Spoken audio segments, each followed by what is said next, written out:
டாரிஃப்ஸ அதிகரிக்கிறது குறித்து Donald Trump வந்து கடந்த சில மாதங்களாவே பயங்கரமா பேசிட்டு வர்றாரு. அவர் ஆட்சி ஏறுறதுக்கு முன்னாடி இருந்தே இந்த ஒரு விஷயத்த அவர் கடுமையா பேசிட்டு வந்தார். ஆட்சி ஏறுன கிட்டத்தட்ட 1 மாசத்துக்கு அப்புறமுமே இந்த ஒரு டாரிஃப்ஸ் அப்படின்றது வந்து உலக தலைவர்கள் பல பேர வந்து கொதிக்க எழுத செஞ்சிருக்கு அப்படின்னு தான் நம்ம சொல்லணும்.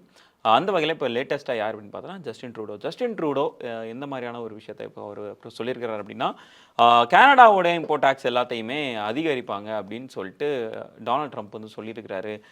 இதுக்கு வந்து ஜஸ்டின் ட்ரூடோ ஒரு பயங்கரமான பதிலடியும் குடுத்திருக்காரு. இந்த மாதிரியா அவங்க வந்து நம்மளோட இம்போர்ட் டாக்ஸ அதிகரிக்கும் பட்சத்தில, நாங்க வந்து உடனடியா மிக கடுமையான நடவடிக்கைய அவங்களுக்கு எதிரா நாங்க எடுப்போம் அப்படின்ற ஒரு விஷயத்த சொல்லியிருக்கிறாரு.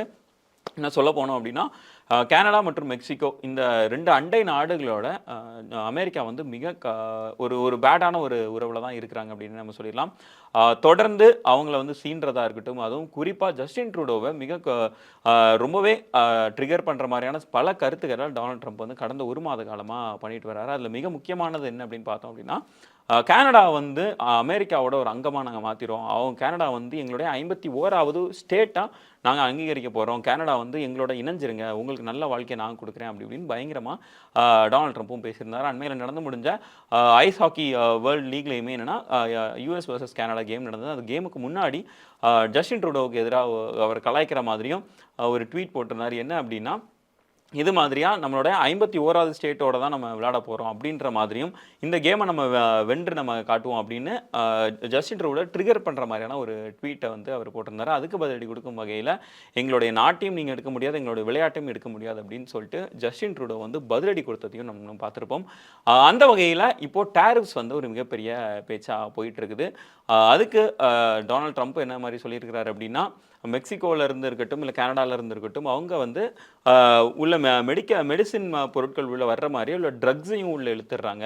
ஸோ அதனால அத நிறுத்துறதுக்கு நம்ம கொஞ்சம் ஹை டாக்ஸ நம்ம போட்டோம் அப்படின்னா, அந்த இதையுமே நம்மளால கட்டுப்படுத்த முடியுன்ற மாரியான சில கருத்துக்களையுமே டொனால்ட் ட்ரம்ப் முன் வச்சிருக்கிறாரு. அண்ட் இதுக்கு பதிலடி கொடுக்கும் வகையில ஜஸ்டின் ட்ரூடோ என்ன சொல்லியிருக்காரு அப்படின்னா, இது மாதிரியா டாரிஃப்ஸ வந்து இன்கிரீஸ் பண்ணணும் அப்படின்ற ஒரு முடிவு அவங்க எடுத்துட்டாங்க. டாரிஃப்ஸ வந்து இன்கிரீஸ் பண்றது அமலுக்கு வந்துருச்சு அப்படின்னா, இம்மீடியட்டா எங்களுடைய ரிட்டாலியேஷன் இருக்கும். அது மிக கடுமையா இருக்கும் அப்படின்றதையுமே சொல்லியிருக்கிறாங்க.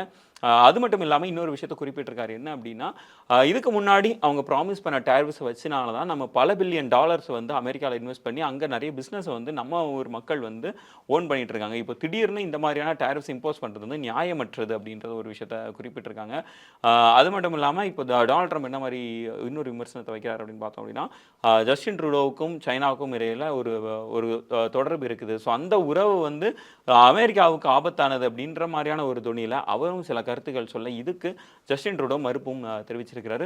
ஸோ இது மாரி Justin Trudeau versus Donald Trump வந்து இப்போ சூடு பிடிக்க தொடங்கி இருக்குது. நெக்ஸ்ட் கனடாவோட அடுத்த தேர்தல்லையுமே இந்த இது வந்து எதிரொலிக்கிறதுக்கான வாய்ப்பு இருக்கிறதாவும் தெரியுது. ஸோ அந்த கனடா தேர்தல் நடக்கும் பொழுதும் ஜஸ்டின் ட்ரூடோவுடைய செயல்பாடு எப்படி இருக்கு அப்படின்றது ஒரு மிகப்பெரிய கேள்விக்குறியா இருக்குது. டொனால்ட் ட்ரம்ப் வந்து எந்த மாதிரியா அந்த கனடா இதை இன்ஃப்ளூயன்ஸ் பண்ண விரும்புவார் அப்படின்றதுமே இது மூலமா தெரியுது. அவர் வந்து அவருக்கு விரும்பிய ஒரு ஆட்சி வந்து எப்படியாச்சும் கனடால வரணும் அப்படின்ற ஒரு விஷயத்த அவர் எதிர்பார்க்கிறாரு நல்லாவே தெரியுது. குறிப்பா ஜஸ்டின் ட்ரூடோவை எப்படியாச்சும் அங்கிருந்து தூக்கி வீசணும் அப்படின்றதுக்கு டொனால்ட் ட்ரம்ப்புடைய ஒரு மோட்டிவும் இது மூலமா நமக்கு தெரிய வருது. அண்ட் அதுவும் இல்லாம இந்த டாரிஃப்ஸ் வந்து இதுக்கு மேல எங்கெங்க போகும் அப்படின்றத நம்ம பொறுத்து தான் வாங்கணும். குறிப்பா கனடா எந்த மாதிரியான ரிட்டாலியேஷன் அவங்க குடுக்க ரெடியா இருக்கிறாங்க. இந்த டாரிஃப்ஸ உண்மையாவே இந்த ஏப்ரல் மாதத்துல அவங்களால அதாவது யுஎஸ்ஆல உண்மையாவே அமல்படுத்த முடியுமா? அப்படின்ற ஒரு மிகப்பெரிய கேள்வி இருக்கு. ஏன்னா, இதுக்கான ரிட்டாலியேஷனுமே நெறையா இருக்கு. இதுக்கான எதிர்ப்புமே நெறையா இருக்கு. இதெல்லாம் எந்தெந்த மாரி டர்ன் அவுட் ஆகுது அப்படின்றத பொறுத்து தான் பார்க்கணும்.